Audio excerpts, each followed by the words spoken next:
할렐루야. 아멘. 네, 우리 좌우에 계신 분들하고 인사하겠습니다. 너무 잘 오셨습니다. 네, 감사합니다. 자, 오늘 말씀 우리 함께 보도록 하겠습니다. 우리 조정에 대한 말씀인데요. 조정 1과 우리 마태복음 9장 9절 말씀서부터 같이 한번 읽어볼게요. 다 같이 시작. 예수께서 그곳을 떠나 지나가시다가 마태라 하는 사람이 세관에 앉아 있는 것을 보고 이르시되 나를 따르라 하시니 일어나 따르니라.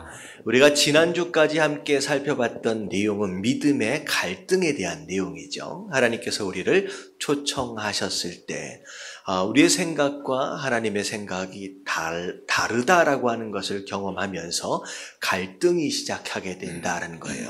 하나님의 뜻을 선택할 것이냐, 아니면 그대로 내가 살던 대로 살 것이냐 라고 하는, 자, 갈등의 단계를 넘어서서 자, 이제는 뭐 해야 하느냐? 하나님의 뜻대로 조정해 가야 하는 모습입니다. 이것은 어떻게 보면 방향을 바꾼다라고 생각하시면 돼요. 방향을 바꾼다. 아직 특별하게 확 달라진 거는 없지만 방향이 달라진 것으로 인하여 앞으로 변화되어질 것에 대하여 기대할 수 있는 상황이 되는 것이죠. 이게 바로 조정입니다. 조정 다음에 있어지는 게 이제 순종이에요.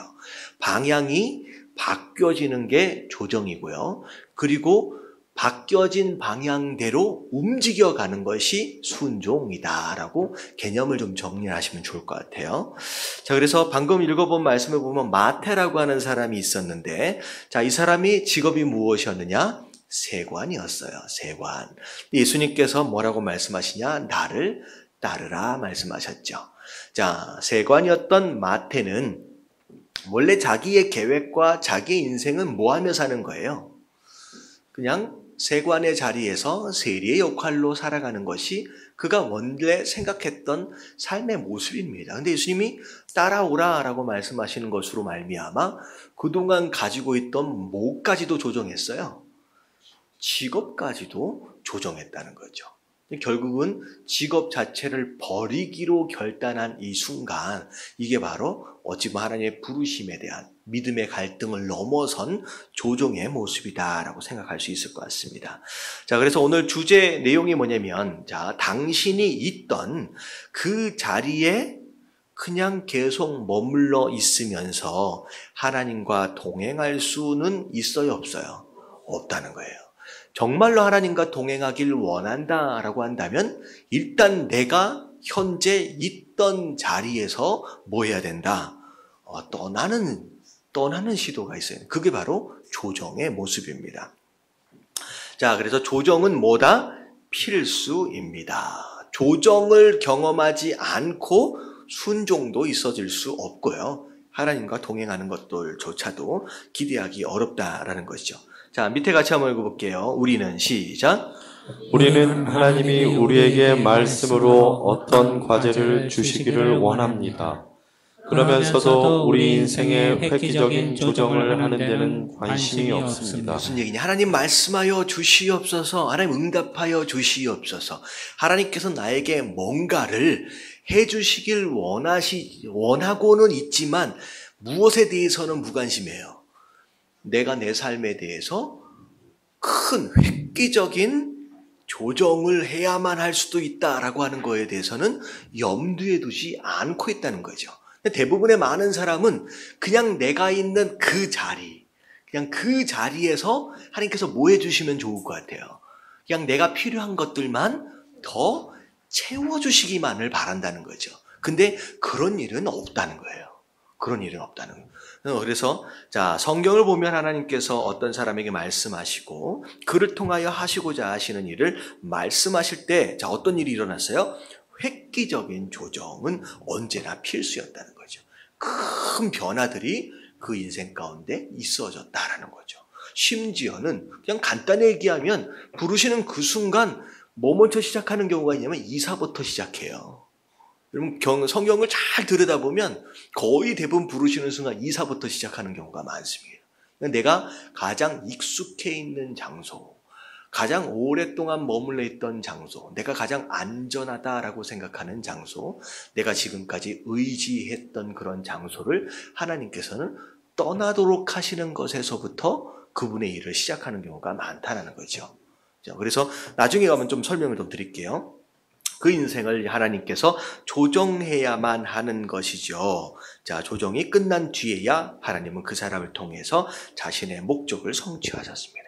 스스로의 조정되어짐이 없다라고 한다면 하나님의 일이 성취되어진다라고 하는 걸 기대할 수 없다라고 하는 거예요. 자, 그 밑에 볼게요. 두 번째로 중요한 전환점, 그 밑에 한번 읽어봅니다. 당신의 인생을 시작. 당신의 인생을 하나님께로 조정하는 것이 하나님의 뜻을 알고 행하는 데 있어서 두 번째로 중요한 전환점입니다. 첫 번째 전환점은 믿음의 갈등입니다. 이때 당신은 하나님 자신이 말씀하신 그대로의 하나님이시며 말씀하신 그대로 일하는 분이심을 믿어야 합니다. 자, 첫 번째 전환점이 뭐였느냐? 믿음의 갈등이었어요. 근데 이 갈등을 이겨낼 수 있는 가장 중요한 것이 뭐냐? 믿음이에요. 자, 이 믿음은 두 가지로 나눠집니다. 지금 나에게 말씀하고 계시는 분이 하나님이다 라고 하는 것에 대한 믿음이 있어야 합니다. 그렇죠? 아브라함에게 하나님 나타나셔서 말씀하셨는데 이게 지금 하나님이 말씀하시는 건지 아니면 그냥 개꿈을 꾼 건지 이것에 대한 분별력이 없으면 움직일 수가 없겠죠. 지금 이건 하나님이 말씀하신 것이다. 이삭 보고 바치라고 말씀하실 때 이건 하나님의 음성이다 라고 하는 것에 대한 확신이 없으면 움직일 수 없다는 거죠. 첫 번째 믿음은 내게 지금 말씀하고 계시는 분이 하나님이다 라고 하는 것에 대한 믿음입니다. 자, 그리고 두 번째 필요한 믿음이 뭐냐? 내게 지금 요구하시는 그 무엇인가? 내게 지금 요구하시는 그 무엇인가에 대해서 내가 할 수 없다는 것을 알잖아요. 하지만 지금 나에게 그 일로 부르신 그 하나님께서 그 일 동안 감당할 수 있도록 하실 것이다 라고 하는 것에 대한 믿음이 없으면 또 움직일 수 없다라고 하는 것이죠. 그래서 중요한 건 두 가지 믿음이 필요해요. 이 믿음의 결단을 이겨내기 위해서. 그게 이제 믿음의 갈등이에요. 자, 그것을 넘어오고 난 뒤에 두 번째 전환점이 뭐냐? 당신의 인생을 하나님께 뭐 하는 거예요? 조정하는 것이 두 번째 전환점입니다. 자, 더 읽어볼게요. 조정하기로 결단하면 시작. 조정하기로 결단하면 순종의 단계로 올라갈 수 있습니다. 그러나 조정하기를 거부한다면 하나님이 당신의 인생을 위해서 보관하고 계신 것을 잃어버릴 수 있습니다. 그래서 조정하기를 결단해야 그 다음 단계, 순종의 단계로 넘어갈 수 있는데 조정을 포기해버린다, 거부한다라면 다음 단계로 못 넘어가는 거죠. 그래서 제가 조정하고 순종하고는 굉장히 한국말로 얘기하면 되게 비슷한 표현이잖아요. 조정하는 것 자체가 순종처럼 여겨지는데, 그래서 제가 아까 처음에 말씀드린 게 조정은 뭘 바꾸는 거예요? 방향을 바꾸는 거라고 한다면 순종은 바뀌는 방향으로 행동하는 것을 순종이라고 생각하시면 될 것 같아요. 자, 넘어갈게요. 자, 당신에게 믿음의 갈등이 생길 때, 자, 믿음이 있다면 그 믿음을 표현하는데 무엇이 더 요구되나요? 자, 하나님의 부르심은 항상 당신의 믿음의 갈등을 믿음의 갈등으로 몰아넣고 결단과 그에 따른 무엇을 요구하시냐? 행동을 요구하신다라고 우리가 지난번에 말씀을 나눴던 내용이에요. 자, 믿음이 있다라고 한다면 믿음 있다라고 하는 것은 반드시 무엇으로 나타나게 돼 있다? 행동으로 나타나게 돼 있습니다. 자, 그 행동은 곧 무엇과 무엇으로 나눠지느냐? 조정과 순종으로 나눠져요. 자, 그래서 일단 하나님을 믿고 나면 당신의 행동이 당신의 믿음을 나타냅니다. 자, 이 행동이 이 단원에서 초점을 맞춰 공부할 획기적인 조정 중에 하나입니다. 순종도 요구되는 행동의 일부분이다. 그래서 밑에 그 글씨를 보면 믿음이 있다라고 한다면 뭘로 나타나요? 오른쪽에 행동. 자, 그 행동은 무엇과 무엇이에요? 조정 플러스 순종이다라고 생각하시면 됩니다. 자, 하나님께 조종하는 것, 하나님이 같이 한번 읽어볼게요. 시작. 하나님이 당신에게 말씀을 통해 무엇을 하시려는지를 계시하실 때 그것은 바로 당신의 인생을 그분께로 조정하라는 하나님의 초청이에요. 당신이 하나님과 하나님의 목적과 방법에 당신의 인생을 조정하고 나면 당신은 순종해야 하는 위치에 놓이게 됩니다. 조정은 순종할 수 있도록 당신을 준비시킵니다. 자, 조정은 순종할 수 있도록 당신을 준비시킨다라고 했는데, 자, 성경에 인물들이 쭉 나오잖아요. 자, 노아 같은 사람. 노아가 원래 뭐 하던 사람인지는 성경에 구체적으로 잘 안 나오죠. 근데 중요한 건 뭐냐면, 노아에게 하나님께서 방주를 지으라고 말씀을 하셨을 때, 그동안 노아가 무엇하고 살았는지는 모르겠지만 노아가 원래 하고 있었던 그 일을 하면서 방주를 지을 수 있었겠느냐는 거죠. 그렇지 않다는 거예요. 자, 노아는 이전처럼 살면서 방주를 지을 수는 없었다. 이 얘기는 뭐냐면 하나님 부르신다라고 한다면 내가 이전처럼 살아갔던 그 모습들 가운데 반드시 바뀌어야 할 부분들이 생긴다라고 하는 거죠. 네, 근데 참 유혹 중에 하나가 뭐냐면 두 마리의 토끼를 어떻게 해보고자 하는 거예요. 둘 다 잡으려고 하는 유혹에 우리가 빠져야 돼요. 내가 지금 하고 있었던 이 일도 놓기 싫고 그리고 하나님께서 맡겨주신 일도 좀 해보고 싶고 이 두 가지를 함께 잡으려고 하다 보니까 이것도 안 되고 저것도 안 되다가 결국은 뭐만 찢어진다 그래요. 뭐가 못 쫓아가다가 가랑이만 찢어진다 그러잖아요. 힘만 들어가는 거죠. 그러니까 한쪽에밖에 선택을 못한다는 거죠. 그것에 대한 조정을 의미합니다. 심지어 아브라함 같은 경우에 하란에 머물러 있으면서 가나안에 있는 한 나라의 아비가 될 수 있어요? 없어요? 없어요. 네, 아브라함이 하나님의 뜻을 이루기 위해서는 반드시 뭘 떠나야 돼요? 지금 살고 있던 하란 땅을 떠나야지만 가능한 겁니다. 그러니까 여기서 이제 믿음의 갈등이 항상 이제 시작되는 거죠. 해야 되는데 라고 하는 것을 알지만 지금까지 내가 살아왔던 삶의 방식이나 습관이나 이런 것을 버리지 못하는 가운데 이것을 해야 되는 데만 마음이 있는 거죠. 그래서 하나님께서 주신 사명을 감당하지 못하는 사람들의 99%는 다 이루고 있어요. 뭘 해야 되는지는 다 알아요. 다 알아요. 하지만 지금 내가 있는 그 자리, 내가 그 자리를 떠나기는 어렵다는 거죠. 그러니까 그 자리에 앉아서 해야만 하는데 라고 하면 마음만 먹고 있다는 거예요. 그러면서 평생 그 일을 이루지 못하는 사람이었어요. 그래서 이번 주에 그런 전화들이 자주 와요.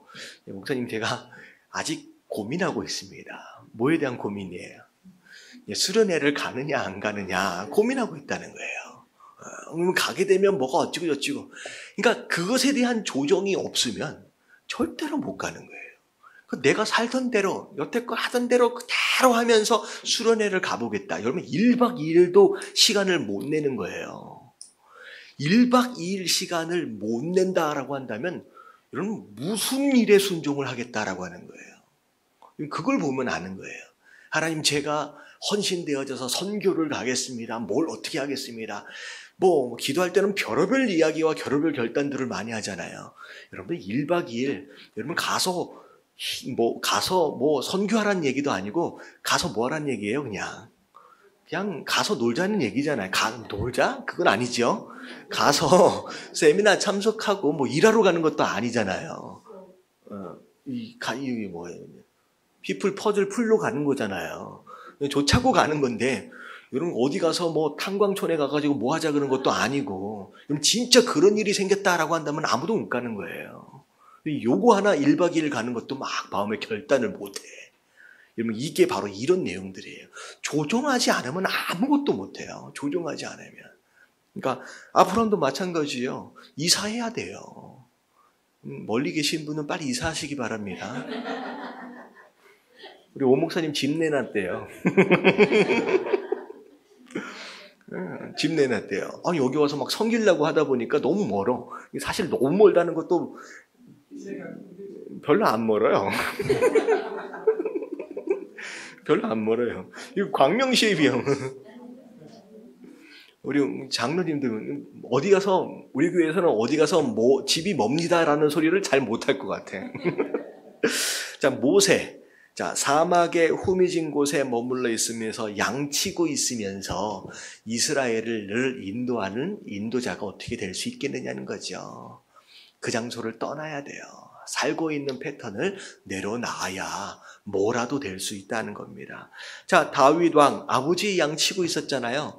우리 아버지의 양이 너무 중요합니다 라고 버티고 있으면 왕 될 수 없는 거예요. 왕 될 수 없는 거예요. 자, 아모스는 뭐 하던 사람이에요? 자, 뽕나무 밭에서 일하고 있었대요. 뽕나무 밭을 내려놓지 않으면 뽕나무 밭을 내려놓지 않으면 선지자가 될 수가 없는 거라는 거예요. 자, 요나 고향을 떠나야 니느웨로 가잖아요. 그리고 자기가 가지고 있는 편견을 버려야 돼. 이방 민족은 구원받을 수 없다라고 하는 편견을 버리지 못하니까 어디 애매한 곳에 가가지고 어디 뱃속에까지 들어가요. 물고기 뱃속에까지 들어가서 고생하다가 그 다음에 깨달은 다음에 가잖아요. 그러니까 베드로, 안드레, 야고보, 요한은 뭐 하던 사람이에요? 고기 잡는 사람이에요.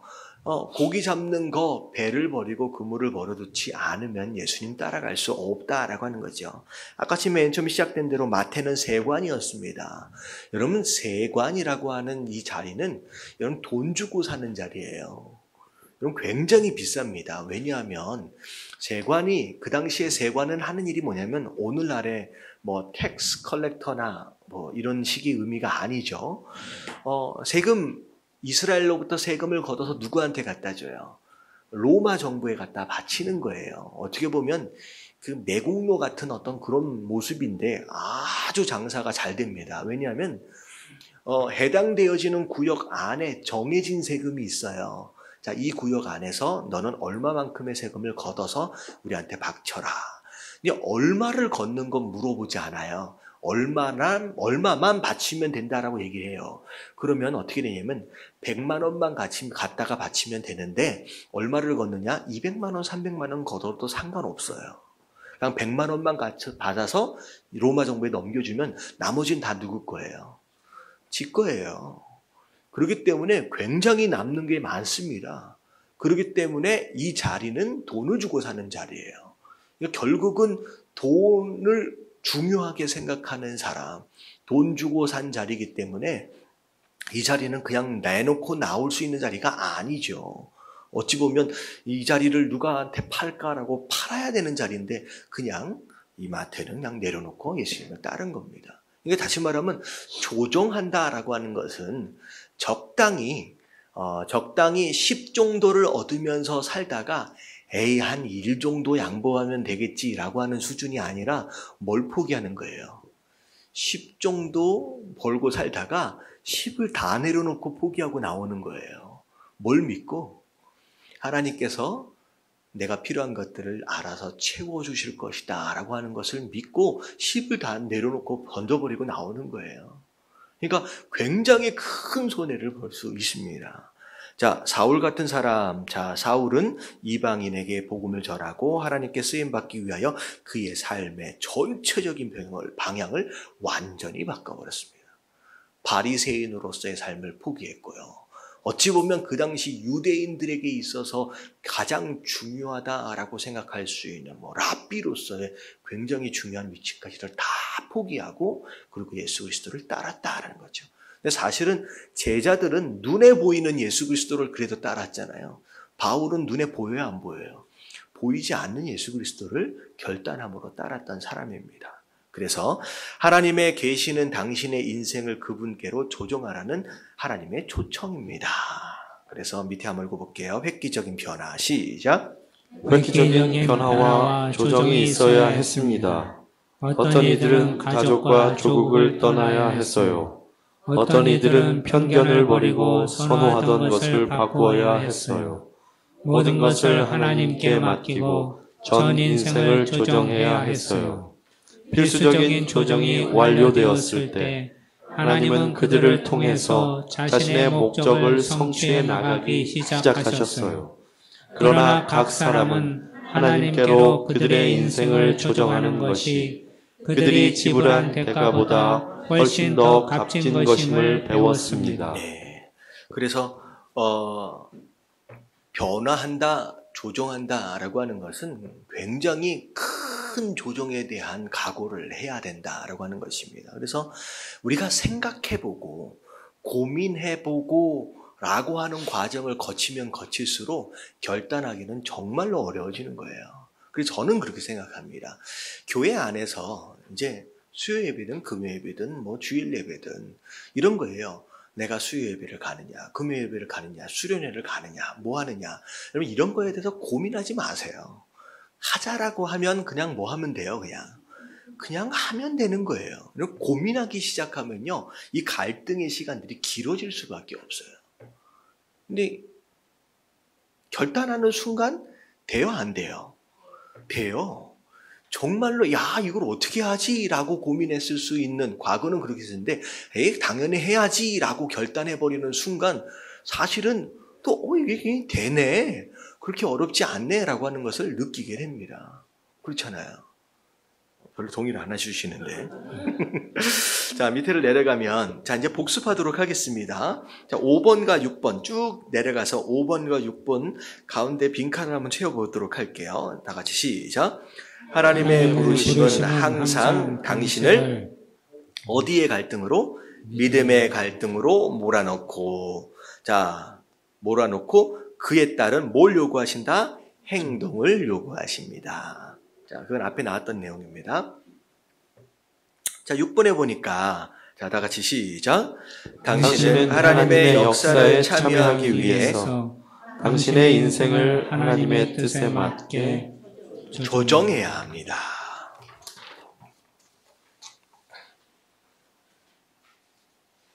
그래서 당신은 이렇게 생각할지도 모릅니다. 하지만 하나님이 내게 획기적인 조정을 하라고 하시지는 않을 거야. 그러니까 내가 결단하기 쉽지 않는 일들에 대해서 조정하라고 요구하시지는 않을 거야 라고 기대하는 거죠. 자, 당신이 하나님을 이해하고 성경을 읽는다면 하나님이 다 자기 사람들에게 가장 확실한 조정을 요구하시는 것을 알게 될 것입니다. 여러분, 이게 조정하라고 하나님께서 요구하시는 이유가 있어요. 조정되어진 그 모습으로 인하여 우리의 진짜 믿음을 보길 원하시는 거예요. 그러니까 조정하기 너무 쉬운 조정이다. 이 정도는 뭐. 그러면 아무것도 확인할 수 없는 거예요. 이런 하나님께서 조정하길 원하신다라고 했을 때는 그것을 통하여 사실 엄연히 얘기하면 뭐라고 얘기할 수 있냐면 네 주인이 누구냐라고 하는 것을 그것을 통하여 확인하길 원하시는 거예요. 아브라함에게 찾아가셔서 본토 친척 아비의 집을 떠나라. 이건 아브라함에게 있어서 너무 큰 조정이에요. 이거는 생각해 본 적도 없는 조정이거든요. 근데 그 조정을 하는 그것을 보면서 하나님이 뭘 확인하신 거냐? 너의 주인이 나였구나 라고 하는 걸 확인하시는 거예요. 그리고 나서 그 확인되어지는 것으로 그래 하고 넘어가시는 분이 아니에요. 네 주인이 나다라고 하는 것을 확인하시는 순간, 그 순간 하나님 또한 결단하세요. 뭐 하시기로 결단해요? 그 인생을 책임지기로 결단하시는 거예요. 여러분, 이게 여러분들 하나님과 있어지는 언약의 관계입니다. 이거 굉장히 중요해요. 우리 스스로 굉장히 큰 결단을 해보려요. 이건 믿음이 없으면, 하나님을 주인으로 인정하지 않으면 도저히 할 수 없는 결단이에요.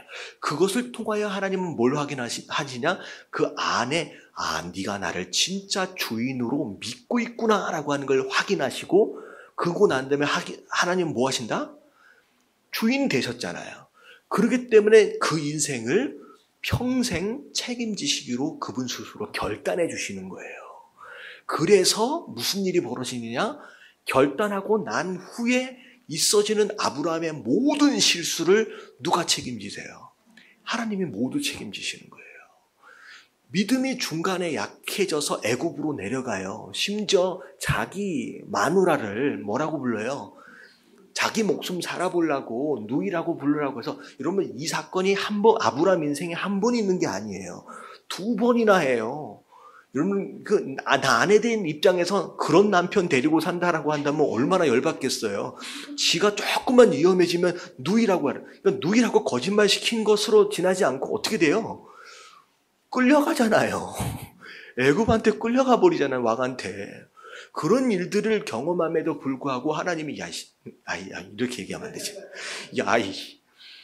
네가 믿음의 조상인데 그러면 되냐라고 혼내지 않아요. 안 혼내요. 안 혼내요. 단 한 번도 아브라함을 혼내신 적이 없어요. 아브라함이 실수했는데도.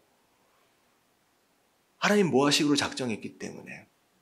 그냥 이 인생을 책임지기로 작정했기 때문이에요. 다윗도 마찬가지예요. 완전히 하나님께 주인 되어짐을 딱 보여준 그 순간서부터 다윗이 무슨 죄를 짓더라도 다 매로 때릴지언정 손으로 놔버리지 않으세요. 포기하지 않으신다는 거예요. 그래서 그게 굉장히 중요한 거예요. 그러니까 제가 지지난주에 말씀을 드렸잖아요. 염려하지 않기 위해서 가장 먼저 해결해야 될 가장 중요한 키는 뭘 바꿔야 된다? 주인을 바꿔야 된다요. 그럼 주인이 바뀌어야 돼요. 근데 주인이 바뀌었다라고 하는 것을 뭘로 확인할 거예요? 뭘로 확인할 거예요? 조정이에요. 말도 안 되는 것을 조정하라고 말씀하실 거래요. 그때 조종하는 그것으로 내 주인이 바뀌었다라고 하는 것을 나도 확인하게 되고 하나님도 확인하게 되실 거예요. 그 이후에서부터 염려하는 일들이 없어지는 거예요. 여러분 이게 신앙의 원리입니다.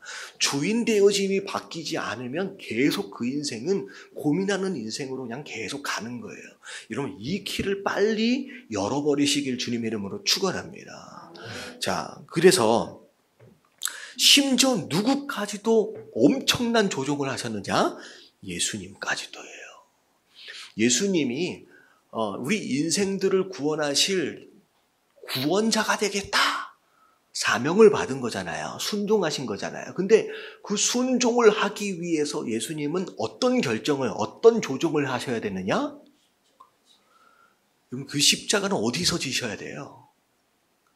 이 땅에서 지어야 돼요. 예수님이 하늘에서 계속 계시면서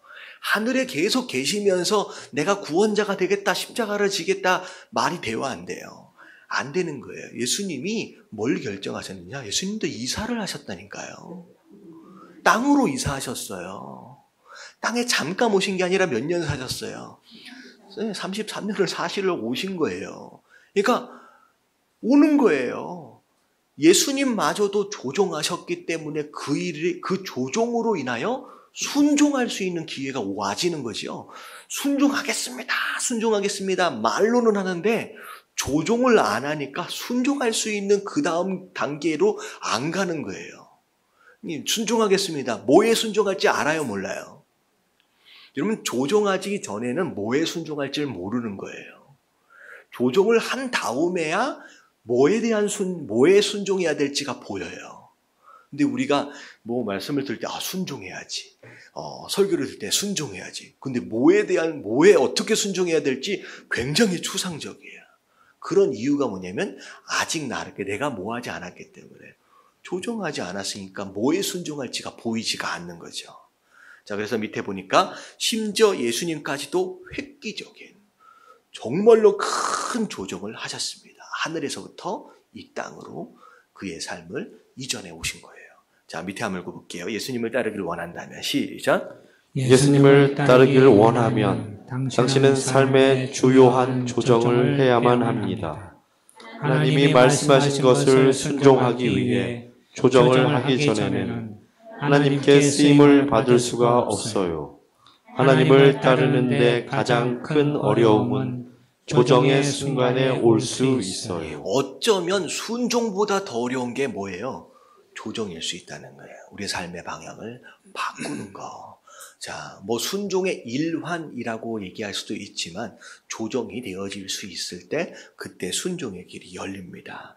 자, 우리의 조정의 단계를 건너뛰고 나서 하나님을 믿는 데서 바로 단정하는 단계로 뛰어넘기를 원하는 경향이 있습니다. 그러니까 조종해야 될 걸 조종하지 않고 순종하겠습니다 라고 얘기하는 경우도 있다는 거죠. 그러나 그분을 따르기 원한다면 선택의 여지가 없어요. 그분의 길은 당신의 길과는 완전히 다릅니다. 그렇기 때문에 그분을 따르는 유일한 길은 당신의 인생을 그분께 조종하는 것입니다. 자, 우리하고 하나님 생각이 일단 뭐하다라고 하는 전제를 깔아야 된다? 다르다라는 거예요. 적당히 내가 생각하는 테두리 안에서 내가 이걸 좋아하니까 이렇게 되고 이렇게 되고, 여러분 계획되어진 대로 사라지는 게 인생이 아닐 뿐만 아니라 특별히 하나님께 쓰임받은 사람들 가운데는 전혀 예상치 못하는 상황 가운데에 큰 변화들이 있어져요. 근데 과연 그동안 살아왔던 과거의 삶이 그러면 그런 큰 변화로 인한 심지어 직업도 다 내려놓잖아요. 그렇기 때문에 전혀 무의미한 것이었느냐? 그렇지가 않아요. 나중에 쓰임을 받는 과정을 통하여 내가 과거에 그런 경험을 했던 것이 바로 이것을 위한 것이었구나 라고 하는 것을 깨닫는 순간이 있어요. 그러니까 모세 같은 경우에 이런 거예요. 모세가 40년 동안 왕자로 살았어요. 왕자로 살았을 때에 40년. 그러고 나서 광야로 쫓겨나가지고 도망쳐 다녔잖아요. 도망자로 살았잖아요. 40년 동안의 광야 생활. 그러더니 갑자기 뜬금없이 다시 애굽으로 불러들이시는데 애굽에 와서 왕자를 하라는 얘기가 아니잖아요. 전혀 뜬금없이 애굽에서 민족들을 다 데리고 나오라는 거예요. 어떻게 보면 누구예요? 모세는 이사를 몇 번이나 한 거예요. 한 번 하고 두 번이나 한 거죠. 그러니까 이제 이사가 그러니까 자리는 3번이나 바뀐 거잖아요. 근데 나중에 보면 왜 이렇게 엄청나게 큰 변화들? 그렇다면 과거의 내 경험들은 과연 무슨 의미가 있겠느냐? 여러분 보시면 모세가 경험했던 40년 동안의 왕자 생활이 의미가 있어요, 없어요? 나중에 엄청난 의미가 있습니다. 깨닫게 되는 거예요. 여러분 왕자로 있으면서 왕자로 살아가면서 그 애굽에서 가장 익숙해지면서 가장 많이 공부했던 내용들이 뭘 것 같아요? 여러분 다스린다라고 하는 것도 배운 것일 수 있지만 사실 가장 중요한 건 법입니다. 법이에요. 그러니까 왕자로 살면서 애굽에서의 법에 대한 체계라든지 이런 거에 대해서 익숙한 사람이에요. 이 모세가 나중에 하나님께서 율법을 주실 때 10계명만이 아니잖아요. 그 율법 10계명 그 이후에 있어진 여러 자잘한 그 법의 내용들을 쭉 써나간다라고 했을 때 법에 대해서 정말로 무지한 사람이다라고 한다면 하나님 말씀하시는 걸 그렇게 정리를 쫙 해가면서 써내려갈 수 없는 거예요. 모세가 40년 동안 배웠던 그 학습되어진 법에 대한 모든 내용들, 여러분 이게 나중에 율법을 체계화시킴에 있어서 모세만 할 수 있는 일이었어요. 이게 엄청난 일입니다. 그리고 광야 생활, 미디안 광야에서 양떼를 치면서의 삶, 그건 무의미한 것이었느냐? 여러분 이거는 엄청난 거예요. 남자만 60만 명이나 되는 그 엄청난 인구들을 광야로 끌고 나왔어요. 이들의 생존을 책임져야 하는 상황에서 광야에 대해서 가장 박식하다라고 생각할 수 있는 사람은 누구밖에 없어요. 그 장소에. 모세밖에 없는 거예요. 왜냐하면 모든 사람들이 다 어디 있었어요? 태어나면서 죽을 때까지 애굽에서 종살이 하다가 태어나서 죽는 거예요. 광야를 전혀 모릅니다. 근데 모세는 40년 동안 양을 치면서 해가 어떻게 뜨고 달이 어떻게 지고 별자리가 어떻게 움직이고 환경이 어떻게 변하면서 계절이 어떻게 변하면서 기온의 차나 기후의 차나 이런 것들에 40년 동안 익숙하게 아는 거예요.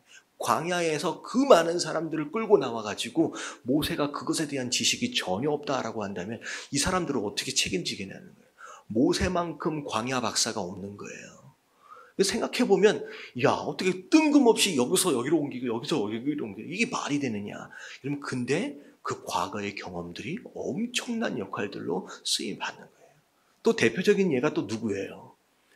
요새 종살이 하는 것과 감옥살이 하는 것이 전혀 무의미한 것이었냐? 그렇지 않아요. 그 안에서 엄청난 것을 배워서 나오면서 총리의 일을 감당할 수 있는 준비된 자가 되는 거라는 거죠. 그래서 우리 생각과는 너무 다른 환경 가운데 하나님께서 조종을 원하시는데 그러면 내가 여태껏 이런 직업, 내가 이런 자리에서 이런 경험들 무엇에 쓰겠습니까? 나중에 다 쓸 일이 있습니다. 하나님께서 무시하지 않았어요. 우리보다 하나님이 더 뭐 하신 분이에요?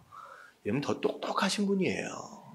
여러분 우리의 지혜와 우리의 이송도 실력을 가지고 하나님 어떻게 하시려고 그러나 하나님에 대하여 걱정할 필요는 없다라고 하는 것이죠. 자 그래서 자 밑에 보니까 자 두 사람의 인물이 나와요. 엘리사라고 하는 인물과 자 부자 청년의 이제 두 사람이 나옵니다. 자 엘리야가 엘리사를 찾아갔을 때 자 네가 나를 따라라. 어떻게 했어요? 그냥 옷 확 던져버리고 오잖아요. 그랬을 때 엘리야의 반응. 자 그리고 부자 청년이 예수님을 찾아갔을 때 우리 내가 영생을 얻으려면 어떻게 해야 됩니까? 라고 했을 때 예수님 뭐라고 말씀하셨어요? 네, 모든 재산을 다 팔고 나를 따라라. 자 그랬을 때 부자 청년은 어떻게 했어요? 네, 재물에 대한 욕심, 재물에 대한 그 마음 때문에 예수님은 못 따랐다라고 하는 것이죠. 그래서 자 뒤에 장 넘어가서 이 부자 청년은 거기 한번 읽어볼게요. 시작. 이 부자 청년은 예수님께 와서 영생을 구했어요.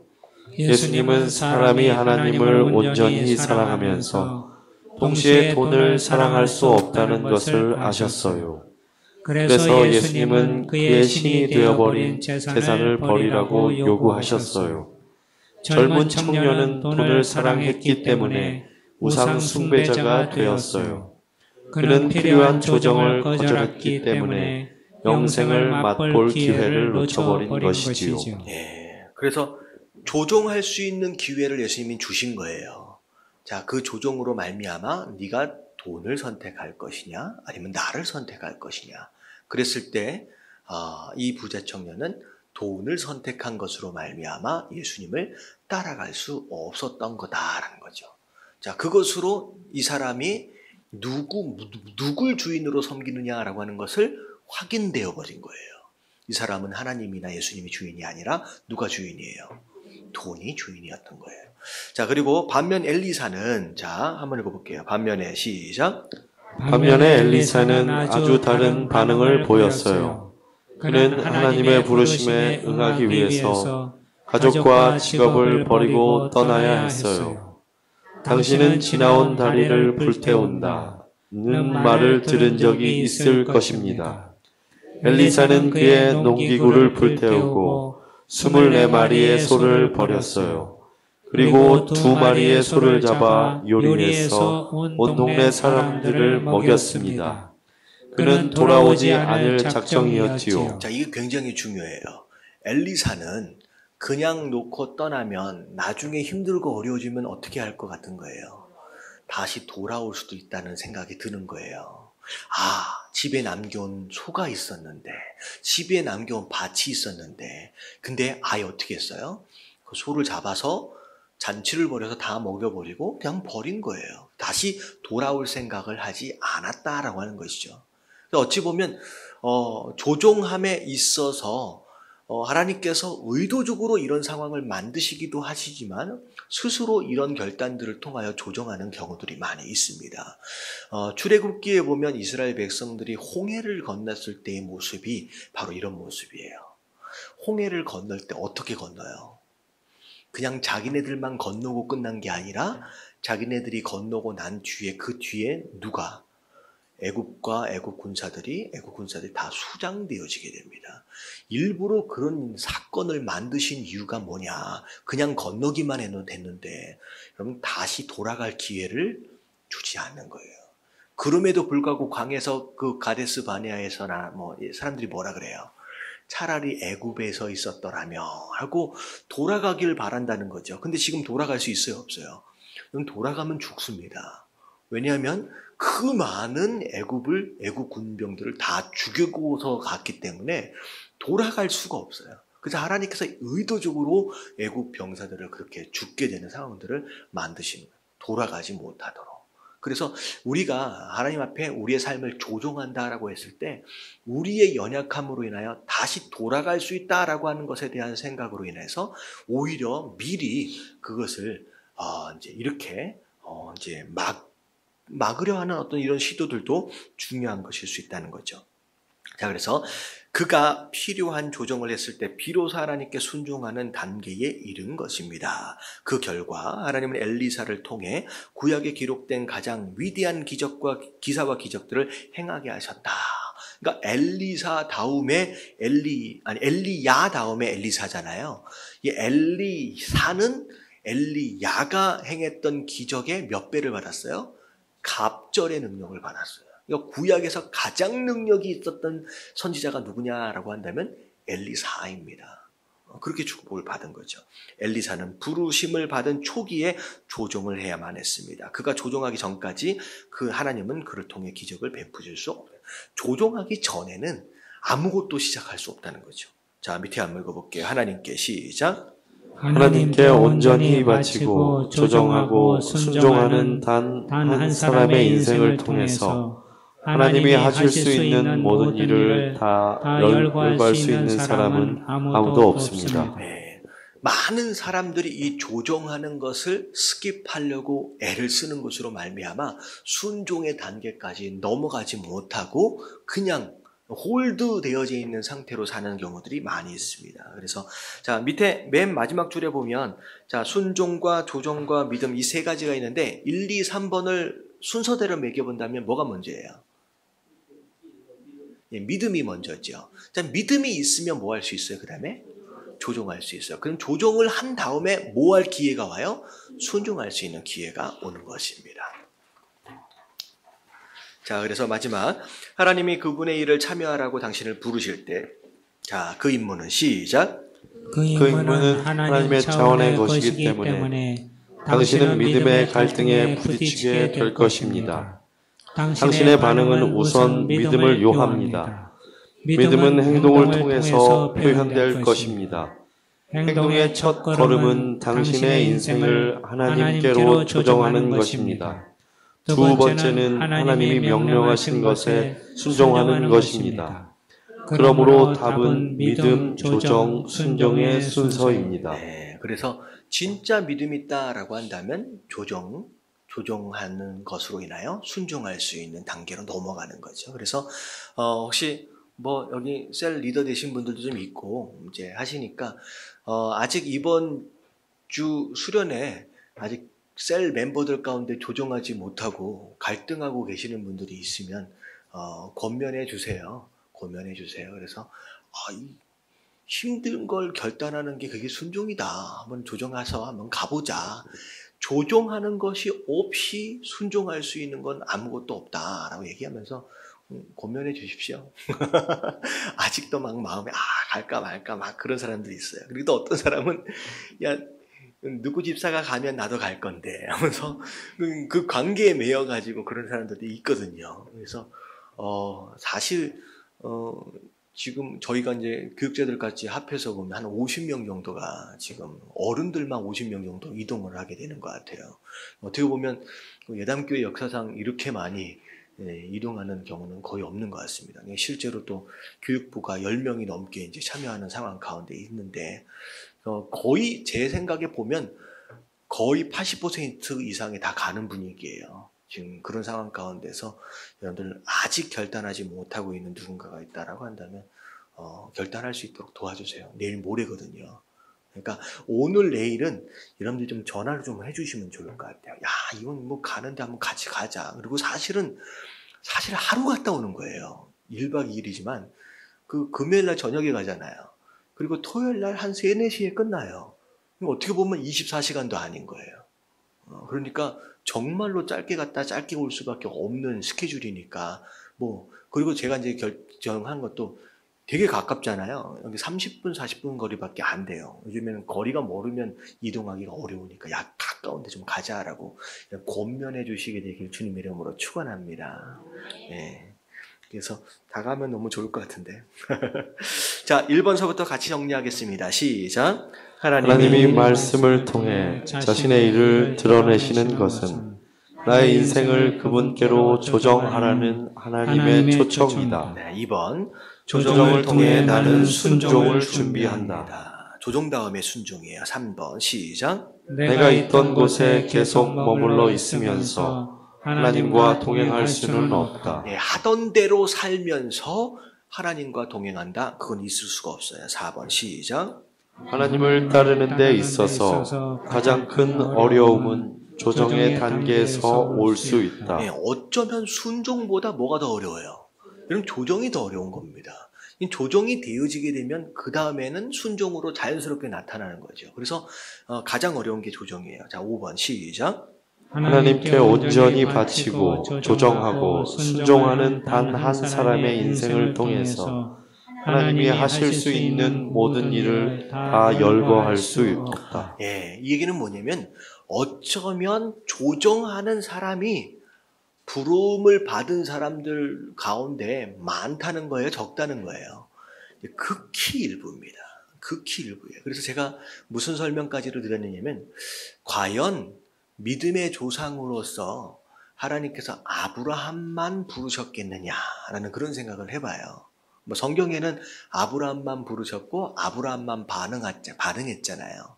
근데 오늘날 우리가 신앙생활을 많은 사람들이 신앙생활을 하는 상황 가운데서 이게 좀 보면 아마도 그런 생각이 좀 들어져요. 수많은 사람들에게 하나님께서 찾아가셨을 것 같아요. 네가 해보지 않을래? 네가 해보지 않을래? 하지만 수백 명, 수천 명, 수만 명을 찾아가셨지만 그 많은 사람들 가운데 실제로 조종하며 반응을 보인 사람은 누구 한 사람? 아브라함 한 사람이었어요. 근데 그런 생각을 해보는 거예요. 오늘날도 마찬가지예요. 우리에게 수백 명, 수천 명이 모여지는 이 예배당 안에서 그렇잖아요. 말씀을 통하여 하나님께서 도전하시는 거예요. 초청하시는 거예요. 하지만 그 수백 명, 수천 명들 가운데서 그것에 조종하면서 반응하는 사람이 몇 명 있겠느냐라는 거죠. 굉장히 극히 일부의 사람들이 조종을 하는 것으로 말미암아 실제로 하나님의 역사하심에 참여하게 된다는 거죠. 우리 예담교회는 어떻게 해야 된다는 거예요? 극히 일부의 사람만 움직이지 말고 전체가 같이 움직여질 수 있는 것. 여러분, 그것이 교회의 모습입니다. 그렇잖아요. 교회가 이게 한 몸이라 그러잖아요. 자, 한 몸인데, 자, 이 장소에서 이 장소로 이동하려고 하는데, 갑자기 이 손이 나는 못 움직이겠습니다. 라고 한다면 어떻게 해야 돼요? 난 이렇게 하는데 손만은 못 움직이잖아요. 그 손만 떨어뜨려 놓고 갈 수도 없고. 그러니까 자칫 한꺼번에 움직이지 않으면 지체되어진 자로서 굉장히 불편한 존재가 되어버릴 수밖에 없고 어려워진다라고 하는 것이죠. 한 몸이면 어떻게 돼야 돼요? 같이 움직여져야 돼요. 같이. 그래야 일하는 교회가 돼요. 일하는 교회. 그래서 저는 이제 그런 생각을 해봤어요. 저희 미국에 있던 제가 섬기던 교회에 있을 때는 한 400~500명 정도 있었을 때는 그냥 한 몸이야. 한 몸이야. 그래서 이런 적이 있어요. 이번 주에는 금요 예배를 교회에서 드리지 말고 기도원으로 올라갑시다. 기도원까지 은혜 기도원이 LA에서 출발해서 간다는 은혜 기도원까지 몇 시간 걸려요? 2시간 반 정도 걸리잖아요. 그러니까 찾기도 쉽지가 않아요. 밤에 올라가려면. 목사님이 그런 얘기를 하셨을 때 저는 그때 몇 명이나 올까? 참 걱정이 되더라고. 근데 400~500명 됐을 때 다 정말로 올라온 인원을 보니까 오히려 전도해가지고 올라와가지고 400~500명이 더 꽉 차 있더라고요. 깜짝 놀랐어요. 그래서 제가 느낀 게 뭐냐면 이게 교회다. 뭐라도 다 할 수 있는 것 같아요. 아프리카 선교 갑시다 그러면 400명이 다 갈 것 같은 거 있잖아요. 그래가지고 와 진짜 이게 교회다. 너무 든든하고 무슨 일이든 할 수 있을 것 같은 자신감이 생기더라고요. 근데요 교회가 1000명이 되고 2000명이 되니까 오히려 400명, 500명 움직이던 것이 나중에 몇 명으로 줄어드느냐 200~300명으로 줄어들더라고요. 결국은 나중에 보니까 10분의 1밖에 안 움직여요. 그런 걸 보면서 야 사람이 많아지는 게 오히려 안 되는구나. 오히려 사람이 많아지니까 한 몸으로 움직여지지 않고 뭘 하려고 그러면 사람이 없어서 되게 힘들어요. 사역할 때 되게 그랬거든요. 그러니까 그거 보면서 야 이게 덩치만 커진다고 좋은 게 아니라 오히려 정예 멤버들로 똘똘 뭉쳐서 같이 팍팍팍 움직였을 때 그때 교회다운 모습이 되겠다라는 생각을 해보게 됐습니다. 그러니까 교회 분위기가 너도 나도 안 움직이니까 나도 안 움직여도 되는지 알고 다 팔짱 끼고 쳐다보고 있더라고요. 우리 예담교회는 그래서 제가 계속 얘기하는 게 뭐냐면 대형교회 절대 되면 안 돼요. 제가 바라는 절대 안 됐으면 좋겠어요. 그렇게 되지 말고 오히려 몇백 명, 한 200명 있다라고 할지라도 똘똘 뭉쳐서 한 몸으로 움직이시는 여러분 그런 교회가 되어질 수 있도록 여러분 기도해 주시길 주님의 이름으로 축원합니다. 전 진심이에요. 그래요. 저는 그래서 성경 공부할 때 우리 그 성경 공부 멤버들하고 그 얘기했어요. 저는 딱 바라는 게 한 200~300명 정도만 되면 우리가 충분히 자립할 수 있고 그리고 충분히 선교할 수 있고 충분히 영향력 있게 움직일 수 있다. 그 이상 되면 오히려 구경하는 팔짱 끼고 있는 사람들만 많아져서 더 어려워질 수 있다고. 오히려 더 중요한 건 숫자가 아니라 얼마나 한 몸 되어 있느냐라고 하는 게 더 중요하다라고 그런 얘기를 나눈 적이 있습니다. 그래서 우리가 부흥하게 해주시옵소서라고 기도해야 합니다. 근데 중요한 건 숫자적인 부흥이 아니라는 거 여러분 기억하시고 기도해 주시길 바랍니다.